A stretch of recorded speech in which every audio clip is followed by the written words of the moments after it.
Kak, betul ke nasi kandar lamb shank besar macam ni RM28.90 je? Betul, akan tak tipu. Tengok ni, besar macam ni, juicy macam ni, kaya dengan rempah, RM28.90 je. Sekali nasi dengan Siap sayur? dengan set ni, kuah campur, sayur, boleh pilih sayur nak jenis apa, sayur boleh. Assalamualaikum Kak. Waalaikumsalam. Nasi kandar lamb shank ni berapa Kak? Nasi kandar lamb shank, harga dia RM28.90 je, Dek. Serius lah, nasi kandar lamb shank besar macam ni? RM28.90? Betul, tak tipu. Murah sangat ni. Boleh Kak? Saya nak. Dapat apa lagi Kak? Nasi, kuah campur, siap sayur lagi, ada 4-5 jenis sayur. You Boleh pilih? tau. Okey Kak, okey Kak, bagi saya nasi kandar lamb shank Kak. Kita buat kuah campur dulu. Oh, tengok. Uish, pekat juga kuah kat sini Ya, memang pekat. Oh, lagi. Kat campur. memang kuah campur. Kuah lagi kau. Uish. Lepas tu kuah daging ni. Ada lagi. Yang pekat. Lagi lepas dapat apa Kak? Siap Uish. kicap lagi. Wah, memang jahatlah kuah kat sini Kak. Okey, lepas tu boleh pilih nak sayur apa. Sayur je.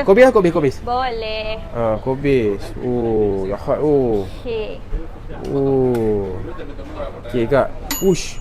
Inilah lamb shank dia Kak Betul. Lamb besar shank je. besar macam ni. Siap set dengan kuah campur, nasi dengan sayur. RM28.90 je, Dek. Kak, boleh Kak? Letak lah besar. Boleh. Akak bagi kau rempah. Bagi kuah lagi? Kuah dia. Bagi panjang dengan kuah dia. Kak jap, saya dengar yang dekat depan ni pun free rempah-rempah dia ni. Betul tu. Ni pun free Kak? Nak Ada bagi sambal tambah nyok, rasa? sambuk kandar. Betul tu. Nak apa? Bagi nak serbuk kandar sikit boleh Kak? Boleh. Dengan sambal nyok. Ni lagi. Ni free je lah. Betul tu. Ni Ui. penambah rasa. Bagi sedap jahat. lagi nasi Sambal kau. nyok. Saya nak sikit Kak, sambal nyok sikit. Boleh. Jahat. Ni free je. Free je? Tiga-tiga ni free. Free je?